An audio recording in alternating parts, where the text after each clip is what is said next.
कुछ red flags होते हैं म्यूचुअल फंड्स के अंदर, स्कीम्स के अंदर, जिनको आपको देखना चाहिए। अगर रेड फ्लैग वो दिखता है तो आपको अवॉइड करना चाहिए उन म्यूचुअल फंड्स को।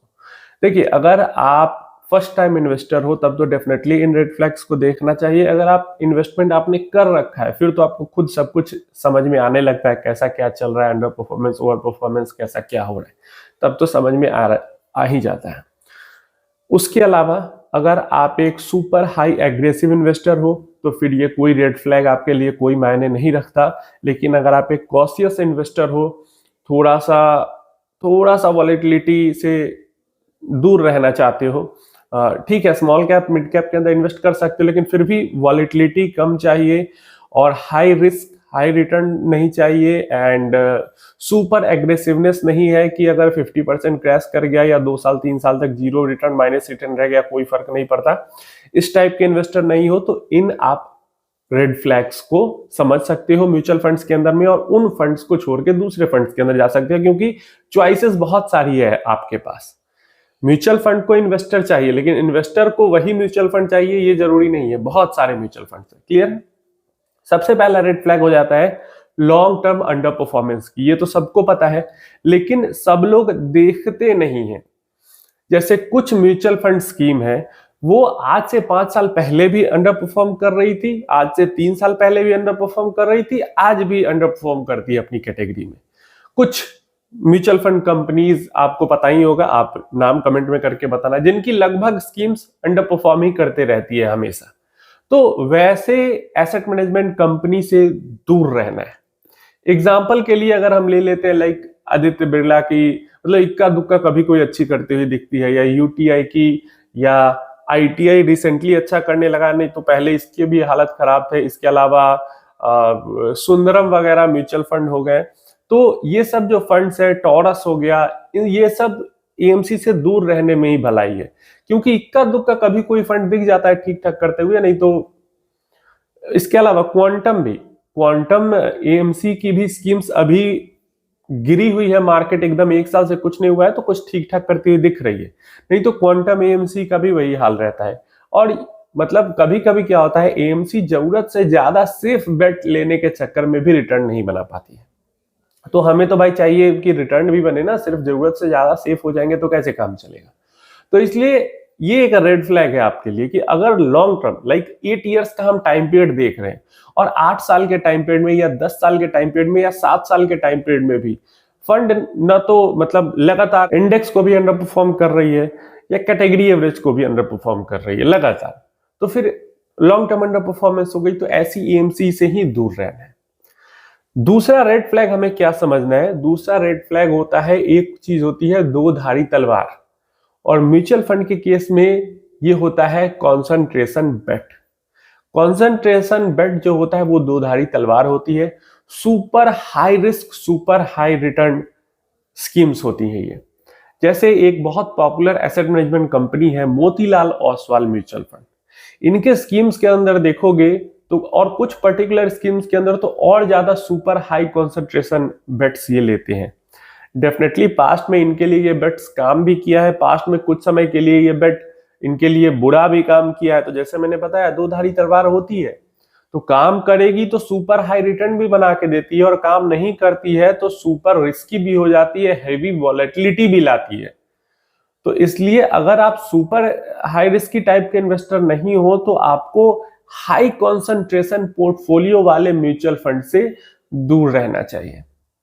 समझ में आ गया? जो भी मैं नाम ले रहा हूं म्यूचुअल फंड कंपनी की, वो एग्जांपल के लिए ले रहा हूं, आप अपनी रिसर्च के बाद ही इन्वेस्टमेंट या एग्जिट का डिसीजन ले। क्लियर है? तो सुपर हाई कंसेंट्रेशन बेट मतलब पोर्टफोलियो में बहुत कम स्टॉक्स है, लाइक 15 स्टॉक्स, 20 स्टॉक्स, 25 स्टॉक्स पे खेल रही है म्यूचुअल फंड, तो ये सुपर हाई कंसेंट्रेशन पोर्टफोलियो हो गया।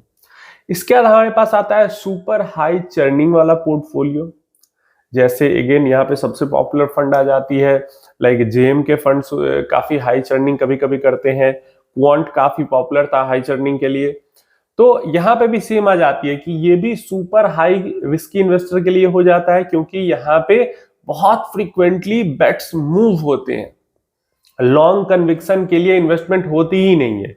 अब तो खासा क्वांट ने अपने सुधारे हैं इन चीजों को, लेकिन पहले बहुत हाई चर्निंग था इसके अंदर, तो मतलब 100 150 200 250 तक का दिखता था। तो इसमें भी वही होता है, क्योंकि शॉर्ट टर्म बेट्स हैं सारे, तो अच्छा कर रही है, जब तक अकॉर्डिंग चल रहा है तब तक तो बहुत बढ़िया है, और जब बुरा करना स्टार्ट करता है तो फिर बुरे हालात हो जाते हैं, हाई रिस्क की वॉलेटिलिटी हो जाती है।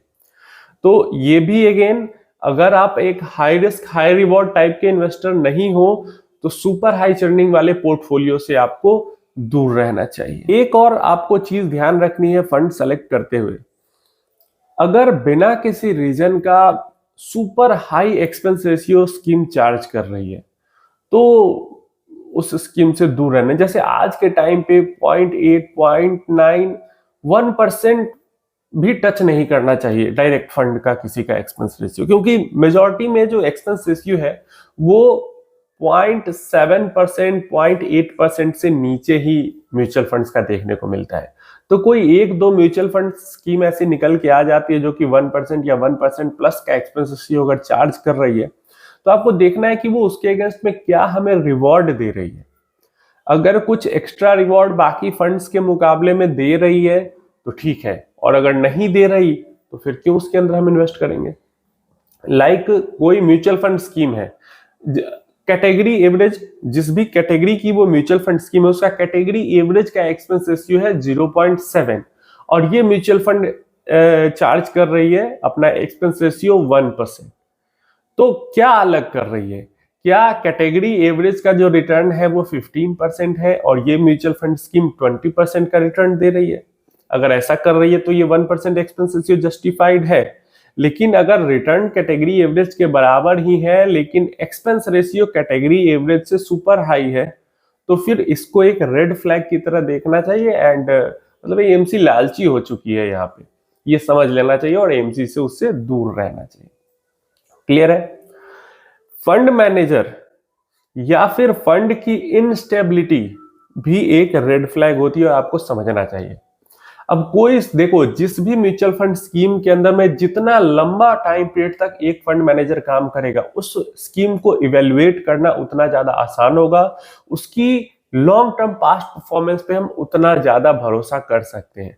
लेकिन कोई ऐसी म्यूचुअल फंड स्कीम है जहां पे हर साल ही फंड मैनेजर चेंज हो रहा है, add remove add remove add remove हो रहा है, फिर उस फंड पे आप भरोसा ही नहीं कर सकते, उसका 5 साल 8 साल के परफॉर्मेंस पे भी आप भरोसा नहीं कर सकते कि समवट इसके जैसा 2-4% कमी तो जनरेट कर देगा पैसा, वो भी आप नहीं सोच सकते। क्यों? क्योंकि हर फंड मैनेजर जब आएगा तो थोड़ा बहुत तो चेंज कर ही देगा।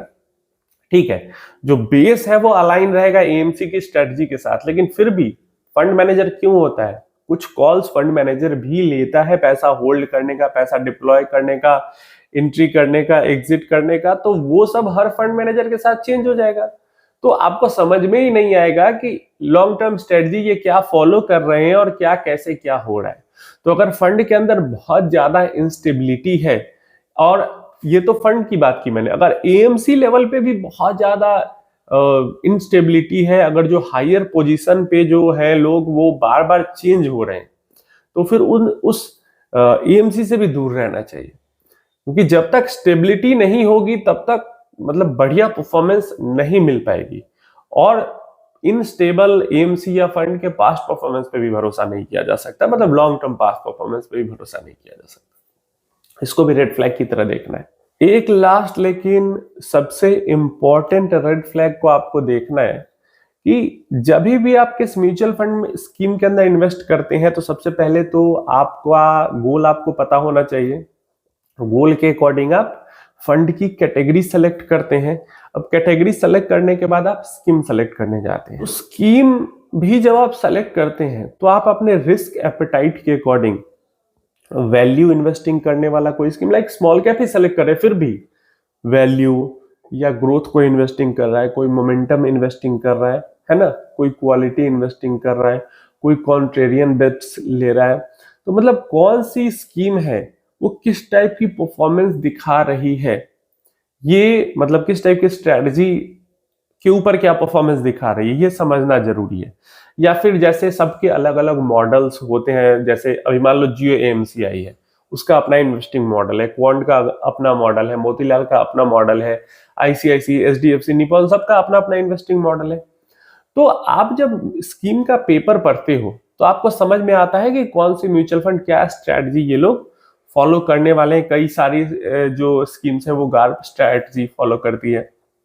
तो अगर आपको समझ में नहीं आ रहा है कि ये म्यूचुअल फंड स्कीम क्या स्ट्रैटेजी फॉलो कर रही है, या फिर इतना ज्यादा उसको ओवर कॉम्प्लिकेटेड कर दिया गया है कि मतलब बस सर के ऊपर से बाउंसर जा रहे हैं, तो अगर समझ में ही नहीं आएगा आपको, तो आप उसके अंदर अपने कन्विक्शन फेथ के साथ इन्वेस्टेड रह कैसे पाओगे। गिरावट के टाइम पे तो आपको मतलब डर लगने लगेगा, क्योंकि आपको समझ में नहीं आ रहा है कि ये लोग कर क्या रहे हैं। तो इसलिए आपको ये समझ में आना बहुत जरूरी है कि म्यूचुअल फंड स्कीम जो है वो करना क्या चाह रही है, इसकी होल्डिंग ऐसी क्यों है, या क्या स्ट्रैटेजी ये फॉलो कर रही है। नहीं समझ में आ रहा है, दूर हो जाना है उससे।